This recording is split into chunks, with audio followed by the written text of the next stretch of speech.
Union ഗവൺമെൻറ്റിൻ്റെ കടുത്ത സാമ്പത്തിക ഉപരോധത്തിനിടയിലും കേരളത്തിൻ്റെ താൽപ്പര്യങ്ങൾ ഉയർത്തിപ്പിടിച്ച് ബഹുമാനപ്പെട്ട ധനമന്ത്രി അവതരിപ്പിച്ച സർവതല സ്പർശിയായ ഈ ബജറ്റിനെ ഞാൻ പിന്തുണയ്ക്കുന്നു. വർഗീയ രാഷ്ട്രീയത്തെ എന്നും ചെറുത്തുനിന്ന മലയാളി സമൂഹത്തോട് പകപോക്കുന്ന സമീപനമാണ് BJP തുടരുന്നത്. കേരളത്തിലെ എല്ലാവർക്കും രാഷ്ട്രീയമുണ്ട്. എന്നാൽ തെരഞ്ഞെടുക്കപ്പെടുകയും ഭരണഘടനാപരമായ ചുമതലകൾ നിറവേറ്റുകയും ചെയ്യുമ്പോൾ കക്ഷി രാഷ്ട്രീയത്തിന് അതീതമായി മുഴുവൻ മനുഷ്യരെയും തുല്യരായി കണ്ടുവേണം തീരുമാനങ്ങൾ എടുക്കാൻ. എന്നാൽ ഇവിടെ BJPയുടെ സംസ്ഥാന പ്രസിഡന്റ് പച്ചയ്ക്ക് പറയുന്നു, BJPയെ വിജയിപ്പിച്ചാലേ കേന്ദ്ര പദ്ധതികൾ കേരളത്തിന് ലഭിക്കുകയുള്ളൂ എന്ന്. ഇത് ജനങ്ങൾക്ക് നേരെയുള്ള വെല്ലുവിളിയാണ്. തനിക്ക് വോട്ട് ചെയ്തവർക്ക് മാത്രമേ എന്തെങ്കിലും തരികയുള്ളൂ എന്ന് ചരിത്രത്തിൽ ഇതുവരെ ഏതെങ്കിലും രാഷ്ട്രീയ പാർട്ടി നേതാവ് പറയുന്നത് കേട്ടിട്ടുണ്ടോ? സംസ്ഥാന ഗവൺമെൻറ് LDFൻ്റേതാണ്. കഴിഞ്ഞ തദ്ദേശ സ്വയംഭരണ സ്ഥാപന തെരഞ്ഞെടുപ്പിൽ കോൺഗ്രസും BJPയും ഒക്കെ ഭരിക്കുന്ന കോർപ്പറേഷനുകളുണ്ടല്ലോ. ഈ നഗരങ്ങളെ തടയുമെന്ന് സംസ്ഥാന ഭരിക്കുന്ന പാർട്ടിക്കോ അല്ലെങ്കിൽ ഗവൺമെൻറ്റിനോ പറയാൻ കഴിയുമോ?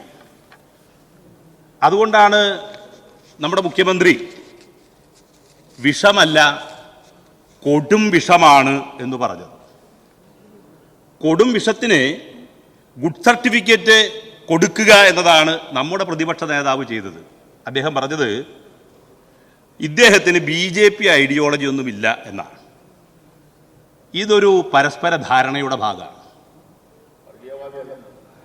BJPയുടെ ഐഡിയോളജി ഒന്നുമില്ല എന്ന് പറഞ്ഞാൽ അതിൻ്റെ അർത്ഥം, അപ്പം ആ നിലയിലുള്ള യോജിപ്പാണ് കേന്ദ്ര ഭരണകക്ഷിയും കേരളത്തിലെ പ്രതിപക്ഷവും ചേർന്ന് കേരളത്തിൽ സൃഷ്ടിച്ചിട്ടുള്ളത്. നമ്മുടെ വയനാട്ടിൽ 400-ലധികം പേർ നമുക്ക് ജീവൻ നഷ്ടപ്പെട്ടു. ജീവനും ജീവിതവുമില്ലാതായ മനുഷ്യർക്ക് അതിജീവനത്തിനായി നാം ഒരു പാക്കേജ് ചോദിച്ചു. കേന്ദ്രം സാമ്പത്തിക സഹായം തരുന്നില്ല എന്ന് കണ്ട് ബഹുമാനപ്പെട്ട ഹൈക്കോടതി ചോദിച്ചു, പ്രത്യേക പാക്കേജ് അനുവദിച്ചുകൂടെ? വീടും ഭൂമിയും ഉറ്റവരെയും നഷ്ടപ്പെട്ടവരുടെ വായ്പകൾ ഒന്ന് എഴുതിത്തള്ളിക്കൂടെ? ഇങ്ങനെ ബഹുമാനപ്പെട്ട ഹൈക്കോടതി ചോദിച്ചിട്ടും 18 കോടി രൂപയുണ്ടായിരുന്നെങ്കിൽ ഇവരുടെയെല്ലാം കടങ്ങൾ എഴുതിത്തള്ളാമായിരുന്നിട്ടും കേന്ദ്ര BJP ഗവൺമെൻറ് അത് ചെയ്തില്ല. ഇവർ വർഷാവർഷം കോർപ്പറേറ്റുകളുടെ ലക്ഷം കോടി രൂപ എഴുതിത്തള്ളുന്നു. BJP ഗവൺമെൻറ്റിൻ്റെ നയം പാവപ്പെട്ടവരുടെ കടങ്ങൾ എഴുതിത്തള്ളില്ല എന്ന് മനസ്സിലാക്കിയപ്പോൾ സംസ്ഥാന ഗവൺമെൻറ് ഈ കടങ്ങളെല്ലാം ഏറ്റെടുക്കാൻ തീരുമാനിച്ചു. സാർ, ഈ ദുരന്തഭൂമിയിൽ നിന്ന് പോക്കറ്റടിച്ചവരാണ് കേരളത്തിലെ കോൺഗ്രസ്. 30 സെക്കൻഡ് കൊണ്ട് 300 വീട് നിർമ്മിക്കുമെന്ന VD ഹരിത മാത്തമാറ്റിക്സ് അവതരിപ്പിക്കുകയാണ് കേരളത്തിലെ കോൺഗ്രസ്. കേന്ദ്ര പദ്ധതികൾ തരുന്നില്ല. വൻകിട പ്രൊജക്റ്റുകൾ കേരളത്തിലില്ല. നടപ്പാക്കിയ പദ്ധതികളുടെ കുടിശ്ശികയും തരുന്നില്ല. തൊഴിലുറപ്പുൾപ്പെടെയുള്ള പദ്ധതികൾ സംസ്ഥാനത്തിൻ്റെ തലയിൽ കെട്ടിവെക്കുന്നു. കേരളത്തിൽ നിന്ന് പിരിച്ചെടുക്കുന്ന നികുതിയൊക്കെ ഇവരെന്താ ചെയ്യണയാവോ? ഈ സംസ്ഥാനത്ത് നിന്ന് പിരിച്ചെടുക്കുന്ന നികുതി എന്താണ് ഇവർ ചെയ്യുന്നത്? ഇത്രയൊക്കെ അവഗണന ഉണ്ടായിട്ടും നമ്മുടെ സംസ്ഥാനം തനത് നികുതി വരുമാനം ഉയർത്തുകയാണ്. കഴിഞ്ഞ 5 വർഷം കൊണ്ട് 1,27,000-ലധികം കോടി രൂപയുടെ തനത് നികുതി വരുമാനമാണ് നമുക്ക് സമാഹരിക്കാൻ കഴിഞ്ഞത്. ഇതുപയോഗിച്ചാണ് നാം ഈ നേട്ടങ്ങളെല്ലാം കൈവരിച്ചത്. കേരളത്തിന് 10 വർഷമായി നേടാൻ കഴിഞ്ഞ വികസന പ്രവർത്തനങ്ങളെ നിസ്സാരവൽക്കരിക്കുക എന്ന ഒരു തന്ത്രം ഇന്ന് കേരളത്തിൽ പ്രതിപക്ഷത്തിൻ്റെ നേതൃത്വത്തിൽ പ്രചരിപ്പിക്കപ്പെടുന്നുണ്ട്. 10 വർഷമായില്ലേ, സ്വാഭാവികമായി സംഭവിക്കുന്നതല്ലേ എന്ന ചോദ്യം ഉയർത്തുന്നു. ഞങ്ങൾ വന്നാൽ കാണിച്ചു തരാം എന്ന ഡയലോഗും അടിക്കുന്നു. പഞ്ചായത്ത് തെരഞ്ഞെടുപ്പ് കഴിഞ്ഞപ്പോൾ കൊച്ചിക്കാർക്ക് കാര്യങ്ങൾ മനസ്സിലായി. വെള്ളം കിട്ടാതെയും മാലിന്യങ്ങൾ എടുത്തുകൊണ്ടുപോകാതെയും കാര്യങ്ങൾ താറുമാറാകുന്ന അവസ്ഥ ആഴ്ചകൾ കഴിയുമ്പോഴേക്കും ഇതാണ് അവസ്ഥയെങ്കിൽ കൊച്ചിക്കാരാകെ പെട്ട അവസ്ഥയിലാണ്. ഇനി 5 വർഷം സഹിക്കേണ്ടത് എന്നതാണ്. വിഴിഞ്ഞം മുടക്കും, ഗെയിൽ മുടക്കും, ദേശീയപാത മുടക്കും, കേരയിൽ മുടക്കും, കെ-ഫോൺ മുടക്കും, വയനാട് തുരങ്കപാത, AI ക്യാമറ മുടക്കും. ഇങ്ങനെ മുടക്കും, നടത്തില്ല, കേസ് കൊടുക്കും. ഈ രാഷ്ട്രീയത്തിന്റെ വക്താക്കൾ അധികാരത്തിൽ വന്നാൽ പദ്ധതികൾ മുടക്കാൻ മാത്രം ഒരു വകുപ്പ് രൂപീകരിക്കേണ്ടി വരും എന്ന നിലയാണ്. പണ്ട് പൊതുമേഖലാ വ്യവസായ സ്ഥാപനങ്ങൾ വിൽക്കാൻ വകുപ്പുണ്ടാക്കിയ പോലെ കാര്യങ്ങൾ എത്തും എന്നുള്ളതാണ്. ഈ ഗവൺമെന്റിന്റെ കാലയളവിൽ വടക്കാഞ്ചേരിയെ സംബന്ധിച്ചിടത്തോളം വടക്കാഞ്ചേരി മണ്ഡലത്തിന്റെ വികസന കാര്യങ്ങളിൽ വലിയ മുന്നേറ്റമാണ് ഈ ഒരു സമയത്ത് ഉണ്ടാക്കിയെടുക്കാൻ വേണ്ടി കഴിഞ്ഞിട്ടുള്ളത്. മുടങ്ങിക്കിടക്കുന്ന പല പദ്ധതികൾക്കും പുതുജീവൻ നൽകാൻ ആയി. സാധാരണക്കാരുടെ മക്കൾക്ക് മികച്ച പഠന നിലവാരം ഉറപ്പുവരുത്താൻ 27 കോടി രൂപ ഉപയോഗിച്ച് പുതിയ കെട്ടിട സൗകര്യം ഉണ്ടാക്കാൻ വേണ്ടി കഴിഞ്ഞു. തൃശ്ശൂർ മെഡിക്കൽ കോളേജിലെ ദന്തൽ കോളേജും നഴ്സിംഗ് കോളേജും അതുപോലെ തന്നെ ചെസ്റ്റ് ഹോസ്പിറ്റലും മെഡിക്കൽ കോളേജിലും എല്ലാമായി ആരോഗ്യരംഗത്ത് മാത്രം 550 കോടി രൂപയുടെ വികസന പ്രവർത്തനങ്ങൾ, പ്രത്യേകിച്ച് മെഡിക്കൽ കോളേജിലെ അമ്മയും കുഞ്ഞും ബ്ലോക്ക് ഉൾപ്പെടെയുള്ളവ, ഞാൻ വിശദാംശത്തിലേക്ക് പോകുന്നില്ല. മണ്ഡലത്തിലെ ബഹുഭൂരിപക്ഷം വരുന്ന പൊതുമരാമത്ത് റോഡുകളും BMNBC നിലവാരത്തിലേക്ക് ഉയർത്താനായി. കോളങ്ങാട്ടുകാരെ കമ്പിപ്പാലവും പുതുക്കിപ്പണിതു.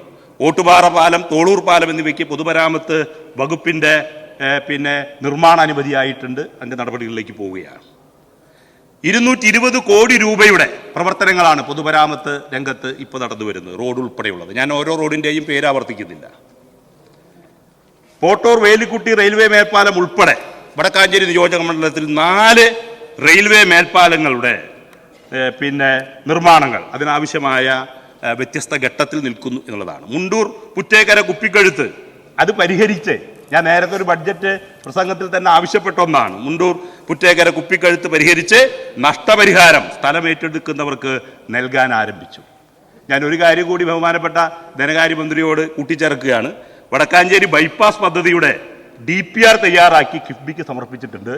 ആയതിൻ്റെ FS നൽകുന്നതിനാവശ്യമായ നടപടികൾ കൂടി സ്വീകരിക്കണം എന്ന് ഇതിൻ്റെ ഭാഗമായി അഭ്യർത്ഥിക്കുകയാണ്. ടൂറിസം മേഖലയ്ക്ക് വലിയ സാധ്യതയുള്ള മണ്ഡലമാണ് വടക്കാഞ്ചേരി. വാഴാനി, വെലങ്കൻകുന്ന്, പൂമല, ഇങ്ങനെ ആ ടൂറിസം പദ്ധതികളെ ആകെ കോർത്തിണക്കിക്കൊണ്ട് വടക്കാഞ്ചേരി ടൂറിസം സർക്യൂട്ടിനായി 20 കോടി രൂപയുടെ വികസന പ്രവർത്തനങ്ങൾ വ്യത്യസ്ത നിലയിൽ നിൽക്കുകയാണ്. വടക്കാഞ്ചേരിയിൽ കൾച്ചറൽ കൺവെൻഷൻ സെന്റർ സ്ഥാപിക്കുന്നതിന് 9 കോടി രൂപ. വടക്കാഞ്ചേരി കോടതി സമുച്ചയം അതുമായി ബന്ധപ്പെട്ട് ഡിസൈൻ പരിഗണനയിലാണ്, ഭൂമി ലഭിച്ചു കഴിഞ്ഞു. കൃഷിഭവൻ, സബ് ട്രഷറി, വില്ലേജ് ഓഫീസുകൾ ഉൾപ്പെടെ 25 കോടി രൂപയുടെ സർക്കാർ കെട്ടിടങ്ങൾ ഇതുമായി ബന്ധപ്പെട്ട് നിർമ്മാണത്തിലിരിക്കുക.